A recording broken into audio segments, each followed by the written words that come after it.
बात कर रहे हैं कंपाउंड एपिथेलियम की, हमने बात की थी जो स्किन में होता है, और उसके बाद फिर यहाँ पर हम स्क्वैमस एपिथेलियम की बात कर रहे हैं जो कि सिंगल थिन लेयर का होता है और ब्लड वेसल्स और एयर सैक्स ऑफ लंग्स में पाया जाएगा, यानी कि एल्वियोली में। और यहाँ पर जो उसकी लोकेशन है वो जस्टिफाई होती है अगर हम डिस्कशन करते हैं उसका। तो डिस्कशन में क्या होगा कि जो हायर टू लोअर मूवमेंट है वो यहाँ पर हो पाती है, चाहे वो पार्शियल प्रेशर ऑफ ऑक्सीजन और कार्बन डाइऑक्साइड के बेसिस पे हो, चाहे यहाँ पर वेस्ट मटेरियल हो या न्यूट्रिएंट मटेरियल हो जो कि ब्लड वेसल्स और टिश्यूज के बीच में एक्सचेंज होते हैं। डिफ्यूजन का प्रिंसिपल लगता है और यहाँ पर एक्सचेंज हो जाता है मटेरियल्स का। Next thing is the cuboidal epithelium. Squamous हो गया, नेक्स्ट पॉइंट है क्यूबॉइडल एपिथेलियम का, composed of a single layer of cube like cells. Cube like cells, ठीक है। This is commonly found in ducts of glands and tubular part of nephron in kidneys. कौन कौन से? PCT and DCT, ठीक है। और ducts of glands जो है, हमारे पास जितनी ग्लैंड्स होती हैं, डक्ट्स की बात कर रहा है, यानी कि कौन सी ग्लैंड की बात कर रहा है बेटा? एक्सोक्राइन। क्या बात है, गुड। एक्सोक्राइन ग्लैंड की बात हो रही है। एक्सोक्राइन ग्लैंड में ही डक्ट होगी, तो उन डक्ट्स को भी ये कवर करता है। कवर करता है यानी मतलब लाइनिंग करता है उसकी, ठीक है। फिर tubular part of nephron in kidneys, main function क्या है इसका? Secretion and absorption. एक फंक्शन सिक्रीशन का है, दूसरा एब्जॉर्प्शन का है। देखो, दूसरा जो पीसीटी और डीसीटी है वहां पर डिफ्यूजन प्रिंसिपल के चलते वहां पर भी एब्जॉर्प्शन होगा, ठीक है। और एक और बात, पीसीटी और डीसीटी में एक और चीज होती है जिसको कि हम यूरिन फॉर्मेशन के दौरान तीसरे स्टेप में पढ़ते हैं, दैट इज ट्यूबुलर सिक्रीशन, ठीक है। वो ट्यूबुलर सिक्रीशन भी यही होगा, ठीक है। तो हालांकि वो आपको पता है एक मिस नॉर्मर होता है, मिस नॉर्मर होता है ट्यूबुलर सिक्रीशन, है ना। यानी पीसीटी और डीसीटी की सेल्स कुछ सिंथेसाइज करके उसके अंदर नहीं डाल रही, वो तो इंटरसेल्यूलर जो इंटरस्टिशियल फ्लूइड है वो उन सेल्स के अक्रॉस जा रहा है और ल्यूमन में आ रहा है, पीसीटी और डीसीटी के ल्यूमन में आ रहा है, ठीक है। तो वो तो क्रॉस करने की एक बाउंड्री प्रोवाइड कर रहे हैं cuboidal cells. Okay, now the epithelium of proximal this kidney has microvilli की बात यहाँ पर अब आ जाती है। तो माइक्रोविलाई क्या चीज होती है? Microvilli are what? These are finger like projections होते हैं, हाँ, है ना, for absorption which increases surface area। हाँ, सरफेस एरिया इंक्रीज करने वाले ये फिंगर लाइक प्रोजेक्शंस होते हैं। और ये हम ये कह सकते हैं ना कि प्रोटोप्लाज्मिक एक्सटेंशंस होते हैं। ये मतलब सीलिया से कैसे डिफरेंट होते हैं? ये सर एब्जॉर्प्शन का काम करते हैं। हाँ, एब्जॉर्प्शन, यानी कि ये सेल का ये प्लाज्मा मेम्ब्रेन का पार्ट होते हैं ना, सर है ना। हाँ जी सर। तो कॉलमर एपिथेलियम की बात करें तो कॉलमर, अब यहाँ पर केवल पीसीटी बोला है, पीसीटी याद रखेंगे आप, माइक्रोविलाई अगर पूछेंगे। Columnar epithelium is composed of single layer of tall and slender cells, their nuclear located. Nucleus की लोकेशन सर कॉलमर एपिथेलियम में, पीसीटी की फुल फॉर्म क्या थी? Proximal convoluted tubule. हाँ हाँ, तो nuclear are located at the base. पूरे epithelial tissue में सबसे पहली बार ये किसी के न्यूक्लियस की लोकेशन बताई गई, तो कॉलमर एपिथेलियम के न्यूक्लियस की लोकेशन बताई है, ये होगा बेस पर, ठीक है। फिर अच्छा, ये बेस पर होगा, लेकिन जरा ये डायग्राम देखो, हाँ यहाँ ऊपर। इस डायग्राम को देखते हैं तो यहाँ पर कुछ ऊपर बना रखे हैं, कुछ नीचे बना रखे हैं, ठीक है। यहाँ पर भी जो हमारी विजुअल मेमोरी है वो गड़बड़ कर देगी, इसलिए इसको भी क्रॉस चेक करना जरूरी है यहाँ से कि भाई ऐसा नहीं है। Nuclear located at the base, ये बिल्कुल साफ साफ लिखा है यहाँ पे। Free sir, similarity between cuboidal and columnar epithelium. पहली सिमिलैरिटी, दोनों ही क्या है? सिंपल एपिथेलियम है। दूसरी सिमिलैरिटी, सिंपल एपिथेलियम के जितने फीचर होते हैं वो तो सारे यहाँ पर आ ही आएंगे। इंटरसेलुलर मैट्रिक्स बहुत कम होगा, टाइट जंक्शन यहाँ पर होंगे, ये लाइनिंग का फॉर्मेशन करेंगे, डक्ट्स या ट्यूब्स की लाइनिंग बनाएंगे, ठीक है। दूसरा एक और आ जाएगा, द फ्री, ठीक है। ओके, आगे चलें। कहाँ होता है? Lining of stomach and intestine and helping secretion and absorption. कई सारे स्टूडेंट ये सोच लेते हैं कि इस वाले सेंटेंस में बोला गया है फ्री सरफेस में है माइक्रोविलाई, और दूसरे में बोल दिया गया है lining of stomach and intestine. इसका मतलब यह है कि माइक्रोविलाई स्टमक और इंटेस्टाइन दोनों में होंगे। बिल्कुल नहीं, स्टमक में नहीं होते, इंटेस्टाइन में होंगे, ठीक है। काम क्या होगा? सिक्रीशन एंड एब्जॉर्प्शन का। ये भी कुछ स्टूडेंट सोच लेते हैं कि भाई स्टमक और इंटेस्टाइन बोला है और फिर सिक्रीशन एंड एब्जॉर्प्शन बोला है। बेटा रिस्पेक्टिवली नहीं बोला है यहाँ पे, रिस्पेक्टिवली नहीं बोला है। तो स्टमक का जो फंक्शन होगा, स्टमक में जो कॉलमर एपिथेलियम उनका फंक्शन होगा वो सिक्रीशन होगा, इंटेस्टाइन में एब्जॉर्प्शन होगा, ऐसा नहीं है। दोनों में ही दोनों फंक्शन होंगे। If the columnar or cuboidal cells bear cilia on their free surface, they are called as ciliated epithelium. आपसे पूछ लिया गया ciliated epithelium के टाइप्स क्या हैं, क्या बताओगे? cuboidal columnar. तो ciliated epithelium, their function is to move particles or mucus in a specific direction over the epithelium. इनका काम क्या होगा? पार्टिकल्स को मूव करना या म्यूकस को मूव करना एक particular direction. They are mainly present in the inner surface of hollow organ like bronchioles and fallopian tube. भाई ये लगा लो कि ये वाला जो क्वेश्चन, ये वाली जो लाइन है ना, न जाने कितनी Yes, बार। sir. So hollow organ तो stomach भी हुआ ना? हाँ बिल्कुल हुआ, बिल्कुल हुआ। तो हाँ yes, sir. बिल्कुल सही कह रहे हो। अब देखना यहाँ पे इसके जस्ट पहले वाली लाइन देखो और उसके जस्ट पहले वाली लाइन देखो, ठीक है? If the columnar or cuboidal cells bear cilia on their free surface, they are called ciliated epithelium, ठीक है? Ciliated epithelium. इसी सेंटेंस के बारे में बात कर रहे हैं कि their function is to move particle और mucus in a specific direction over the epithelium, ठीक है? तो सिलिएटेड एपिथेलियम जहां पर भी प्रेजेंट होती है वहां पर पार्टिकल्स को मूव करती है या म्यूकस को मूव करती है स्पेसिफिक डायरेक्शन में। और इसी के बारे में बता रहे हैं कि इस टाइप की सिलिएटेड एपिथेलियम मेनली कहां प्रेजेंट होगी, ठीक है? तो inner surface of hollow organs, like भी बोल दिया। लाइक क्यों बोला? क्योंकि अगर लाइक ना बोल, मतलब जो आपको कंफ्यूजन है ना, वो सारे स्टूडेंट्स को ये कंफ्यूजन बना रहता, ठीक है? कि they are mainly present in the inner surface of hollow organ. तो सर क्या हार्ट में भी प्रेजेंट होगा? तो क्या ब्लड वेसल्स में भी प्रेजेंट होगा? यूरिनरी ब्लैडर में भी प्रेजेंट होगा? यूट्रस में भी प्रेजेंट होगा? क्या नहीं, they are mainly present in the inner surface of hollow organ like bronchioles and fallopian tube, ठीक है? ऐसा है। मतलब ये सिर्फ स्पेसिफिकली इन दो के लिए था क्योंकि इन पे सीलिया प्रेजेंट होता है। केवल इन दो के लिए एनसीईआरटी के हिसाब से देखा जाता है, क्योंकि वर्ड है लाइक। लाइक कहने का मतलब ये है कि इन दो के अलावा भी होता है, ठीक है? लेकिन ऑल नहीं बोला वहां पर।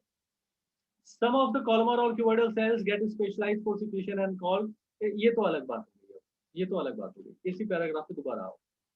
यहाँ पर सिंपल एपिथेलियम के जो टाइप्स डिस्कस किए गए उसमें स्क्वैमस आ गया, क्यूबोइडल आ गया, कॉलमर आ गया, brush border columnar, brush border cuboidal आ गया, सीलिएटेड कॉलमर और सीलिएटेड क्यूबोइडल आ गया, ठीक है? तो 1 2 3 तीन टाइप और 2 मॉडिफिकेशन, 3 टाइप और 2 मॉडिफिकेशन हो गए इसके सिंपल एपिथेलियम। तो मेरा एक क्वेश्चन था सर। सर जैसे वो बोलते थे ना कि ये जो एपिथेलियल जो वो होती है वो इनर्वेटेड होती है, मतलब उसका मतलब क्या हुआ? इनरवेटेड कहने का मतलब हमेशा ये होगा बेटा कि वहां पर नर्व सप्लाई होगी। पर जब उसमें कहते हैं कि ब्लड तो होता नहीं है, तो फिर नर्व सप्लाई में कैसे नर्व सप्लाई? क्यों, क्या ब्लड और नर्व का सर मतलब हाँ सर मतलब वैसे भी ना। मैं बताता हूँ देखो, ये इस तरीके से है। यहाँ पर अगर कोई सरफेस है जिसको जिसको जिसमें सेंसिटिविटी होनी चाहिए, जिसमें फीलिंग होनी चाहिए, तो यहाँ से अगर कोई बंडल आ रहा है नर्व का, ठीक है? तो नर्व है, ये मान लो एपिडर्मिस है, ये डर्मिस है, ये एपिथेलियम है, बेसमेंट मेम्ब्रेन के जस्ट ऊपर वाला जो कॉलमर एपिथेलियम है, यानी कि ये वाला ये, ठीक है? तो इसके नीचे कनेक्टिव टिश्यू होगा, कनेक्टिव टिश्यू में ब्लड सप्लाई होगी, तो वहां पर तो नर्व्स है। अब ये नर्व जो है यहां तक निकल के ये यहाँ पर डेंड्राइट्स बना रहे हैं अलग अलग, ठीक है? यहाँ पर डेंड्राइट्स बन गए। अब ये जो डेंड्राइट्स है ये नर्व एंडिंग्स हो गई, ये नर्व एंडिंग्स यहाँ पर है, ए यहाँ पर, ठीक है? तो जो डेंड्राइट्स हैं उनको ब्लड सप्लाई की क्या जरूरत है? क्योंकि उनके जो एक्सॉन है वो तो कनेक्टिव टिश्यू में है ही, वहां से तो उन्हें नरिशमेंट मिल ही रहा है, ठीक है? कनेक्टिव टिश्यू में तो ब्लड वेसल्स भी है, ठीक है? तो यहाँ पर इस तरीके से ब्लड वेसल्स ना होते हुए भी न्यूरॉन की एंडिंग्स प्रेजेंट होती है और एंडिंग से ही वहां पर स्टिमुलस जनरेट होता है, ठीक है? ऐसा है। तो they are avascular but they are having nerves, they are innervated, we can or not. Sir आपने बताया था, हाँ यस सर, सर आपने एक बार बताया था कि इसमें नरिशमेंट भी कुछ ऐसे मिलती है, वो किससे मिलती थी मुझे याद नहीं आ रहा, बेसमेंट मेम्ब्रेन से या फिर हाँ, उससे डिफ्यूजन, बेसमेंट मेम्ब्रेन से बेटा, डिफ्यूजन के थ्रू। हाँ डिफ्यूजन के थ्रू ही बेसमेंट मेम्ब्रेन से मिलेगा इसको। Yes sir. अभी यहाँ पर उन्होंने बेसमेंट मेम्ब्रेन की बात नहीं की है, है ना, यहाँ ऊपर से लेकर नीचे तक कहीं पर इन्होंने बेसमेंट मेम्ब्रेन वर्ड भी यूज नहीं किया।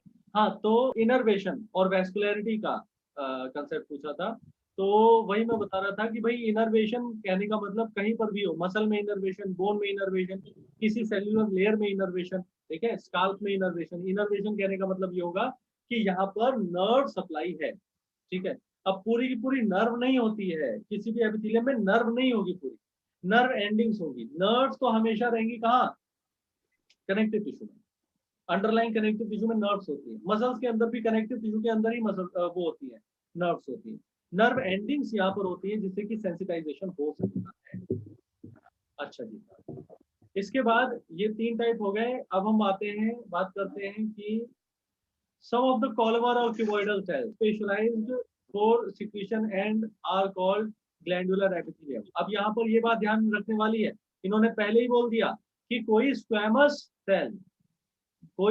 स्क्वैमस सेल्स मॉडिफाई होकर ग्लैंडुलर एपिथेलियम नहीं बनाती, ठीक है, ठीक है। तो यहाँ पर तो बात ये हो गई कि not any epithelial cell, not any epithelial cell but some of the, ये यहाँ पर एक और चीज बात है, all नहीं, all of the columnar and cuboidal cells नहीं, some of the columnar and cuboidal cells and not any squamous cell get specialized for secretion and cause glandular epithelium। Body में जितने भी ग्लैंड्स हैं उन सब के पास एक लेयर है, उन सब, देखो ग्लैंड क्या है बेटा, ग्लैंड एक मल्टी सेलुलर स्ट्रक्चर है, ठीक है।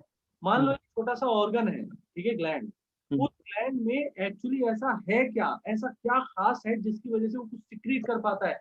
एक लेयर है उनके पास, एक लेयर है, वो कॉलमर हो सकती है या तो क्यूबॉइडल हो सकती है, स्क्वैमस नहीं होना चाहिए। प्लस जितने भी ग्लैंड्स है मल्टी सेलुलर ग्लैंड, छोटा सा जो ऑर्गन है वो, उसमें ये कैपेसिटी केवल एक सिंगल लेयर की वजह से आई है, वो सिंगल लेयर ही ग्लैंडुलर एपिथेलियम है। आप कहेंगे तो सर बाकी क्या होता है ग्लैंड में, बाकी होता है बेटा connective tissue, supporting tissue, covering होती है उसकी, ब्लड वेसल्स होती है, नर्व सप्लाई होती है, ठीक है।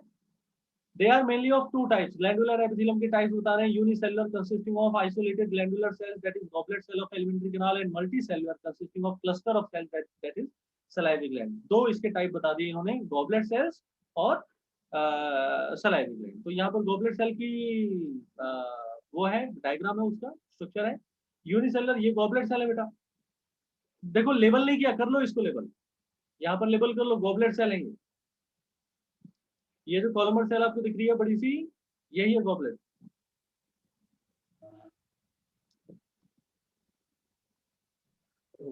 मैं सर बी वाले को गॉबलेट समझता था।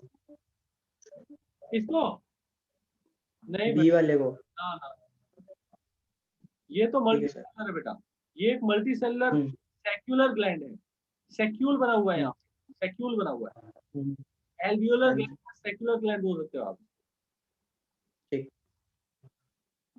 ओके, नेक्स्ट है हमारे पास कि on the basis of mode of pouring the secretion. सबसे पहला बेसिस क्या था, on the basis of number of cells, on the basis of number of cells unicellular और मल्टी सेलुलर। उसके बाद है on the basis of mode of pouring the secretion, ये अपना सिक्रीशन पोर कैसे कर रहे हैं, ठीक है। तो ये दो कैटेगरी है इनकी, एक्सोक्राइन और एंडोक्राइन। पोर करने का तरीका इनका खुद का अपना पर्सनलाइज्ड डिलीवरी सिस्टम है, अपना इनका जो एक्सोक्राइन वाले हैं इनका अपना पर्सनलाइज्ड है। जो कंपनी प्रोडक्ट बना रही है एक्चुअली उसी का कोरियर सिस्टम भी है, कोरियर उनके घर का ही है, तो डक्ट सिस्टम है यहाँ पर अगर, तो ये एक्सोक्राइन हो जाएगा।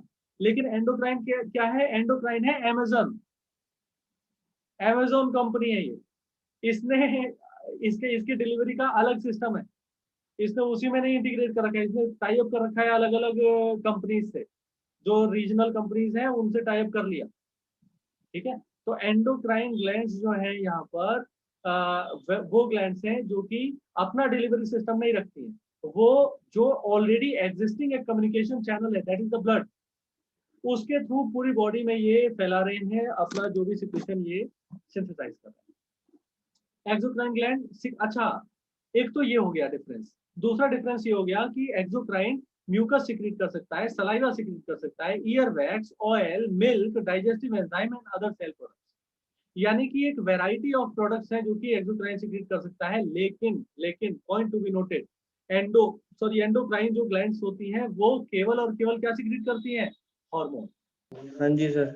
और are secreted directly into the fluid bathing the glands. ये स्टेटमेंट नहीं है एनसीईआरटी वाली, तो ये सही हो जाएगा।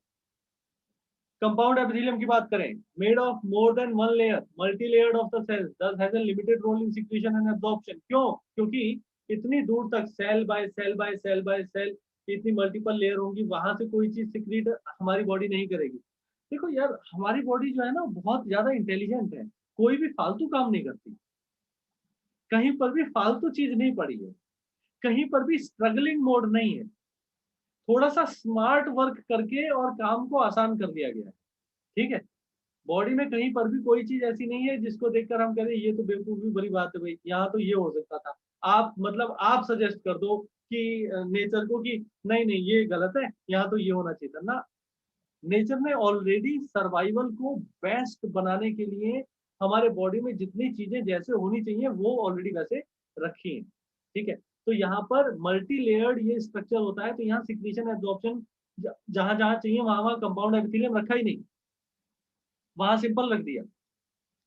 तो main function is to provide protection against chemical mechanical stresses, cover the dry surface of skin, moist surface of buccal cavity, pharynx, inner lining of ducts of salivary glands and of pancreatic ducts. अब यहाँ पर एक एक करके देखो बेटा, they cover the dry surface of skin, पहली बात समझ में आ जाती है। ठीक है भाई, बाहर से है तो वो मल्टी लेयर्ड होना चाहिए। ठीक है, moist surface of buccal cavity, buccal cavity में आप कहेंगे सर बकल कैविटी में तो सिक्रीशन होता रहता है। अरे भैया, सिक्रीशन होता है सलाइवरी ग्लैंड का, बकल कैविटी का खुद का सिक्रीशन कुछ नहीं है। बकल कैविटी में जितना भी वो गीलापन है, अंदर जो मॉइस्चर है, वो सारा मॉइस्चर किस चीज का है? वो सलाइवा का है। Pharynx, okay, inner. अब यहाँ ये वाला जो है ना, ये ध्यान से देखो, क्यों ये इंपॉर्टेंट पॉइंट है। Inner lining of ducts of salivary gland end of pancreatic duct. आप कहेंगे सर हमने तो अभी अभी पढ़ा था डक्ट ऑफ ग्लैंड में तो क्यूबॉइडल एपिथेलियम बताया था आपने।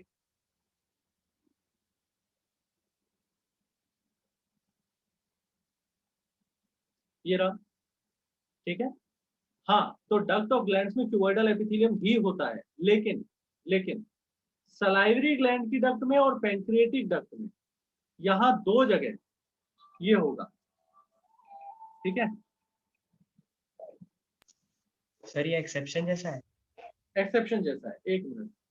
हाँ, एक्सेप्शन टाइप है, एक्सेप्शन टाइप है कि inner lining of ducts of salivary gland end of pancreatic duct में, ये इंपॉर्टेंट पॉइंट है, ध्यान रखेंगे इसको। नहीं तो अदरवाइज अगर पूछा जाएगा तो जो क्यूबॉइडल एपिथेलियम है वहां पर होता है ये। ठीक है, अच्छा, तो ये हो गया कंपाउंड एपिथेलियम तक हमारा कंप्लीट। इसके बाद है all cells in the epithelium are held together with little intercellular material in nearly all animal tissues, specialised junctions provide both structural and functional link between its individual cells. जितने भी sales हैं, all cells in epithelium बोल दिया NCERT ने, all बोल दिया, यानी epithelium की कोई सेल जो है वो इंडिविजुअल नहीं पाई जाएगी, सारी की सारी cells held together with little intercellular material. ये तो पहले भी बोला था, ये दूसरी बार बोल रहे हैं ये। अब इस पे अगर क्वेश्चन आ जाता है और कोई स्टूडेंट गलत कर देता है तो भाई ये तो गलत बात हो जाएगी। दो दो बार एनसीईआरटी में जिस चीज को आपको कोट किया गया है वो चीज आपको याद होनी चाहिए। लिटिल इंटरसेल्युलर मटेरियल की बात कर रहे हैं एपिथेलियम में, जितनी भी all cells in epithelium are held together with little intercellular material. ठीक है, in nearly all animal tissues, nearly in nearly all animal tissues, specialised junctions provide both structural and functional link between its individual cells. ये क्यों बोला बेटा, nearly all क्यों बोला? Blood, blood, ठीक है, ब्लड में सारी सेल्स बह रही हैं। ठीक है, ये रीजन है। In nearly all animal tissues कहने का मतलब ही ये है, ये कहने का ये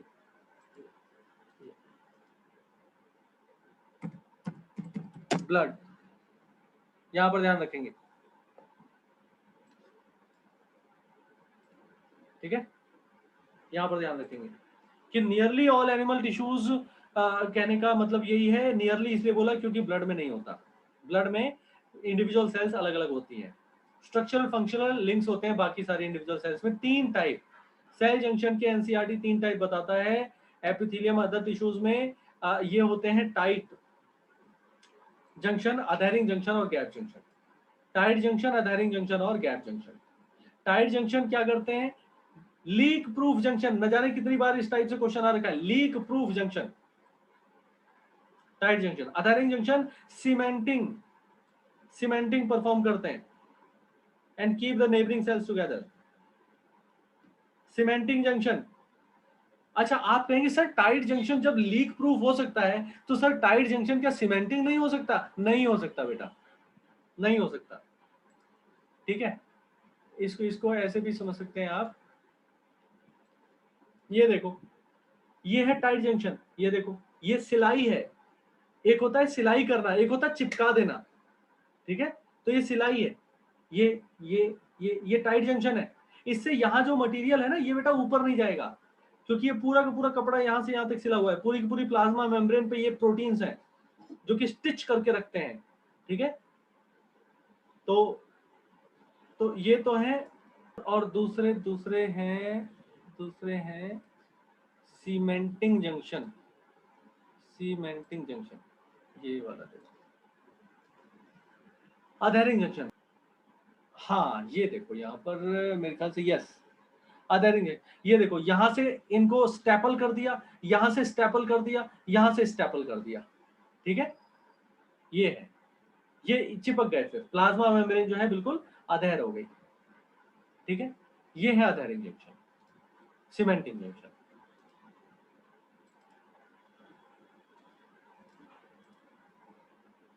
Gap junction facilitate the cells to communicate with each other by connecting the cytoplasm of adjoining cells for rapid transfer of ions, small molecules and sometimes big molecules। भाई ये वाला जो है ना, ये वाला जो पूरा ही 3 लाइन का 2.5 लाइन का है, इसको बहुत अच्छे से कर लीजिए, ये पूरा का पूरा सेंटेंस आ जाएगा, आधे में से पूछ लेंगे, नाम पूछ लेंगे, काम पूछ लेंगे, which one of the following is correct, incorrect पूछ लेंगे, और rapid transfer of ions, small molecules and sometime big molecules. ये पूरा का पूरा आप सोचते हो कि इतना लंबा कौन फ्रेम करेगा क्वेश्चन, कर लेते हैं, ठीक है, उन्हें कोई प्रॉब्लम नहीं है, वो कह देंगे एनसीईआरटी की लाइन उठा के डाल दी हमने, ठीक है।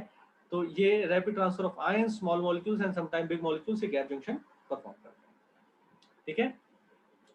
अब ये एपिथेलियल टिश्यू यहाँ पर कंप्लीट हो जाता है। जो इसमें नहीं है लेकिन हमें पढ़ना चाहिए वो है बेटा वो है, यहाँ पर बता देता हूं मैं, एपिथेलियल टिश्यू में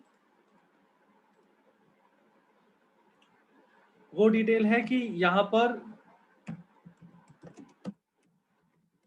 नर्व सप्लाई प्रेजेंट है, फिर ये ए वेस्कुलर है, ठीक है, जनरली ए वेस्कुलर होता है, एक दो एक्सेप्शन है इसके, एक ही एक्सेप्शन है, ए वेस्कुलर होता है, नर्व सप्लाई है, और बेसमेंट मेम्ब्रेन प्रोवाइड्स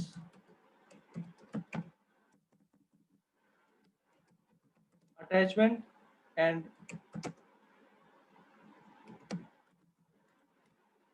न्यूट्रिशन। ये बात क्लियर हो गई? Okay done. अब एपिथेलियल टिश्यू में से कुछ पूछना तो पूछ सकते हैं।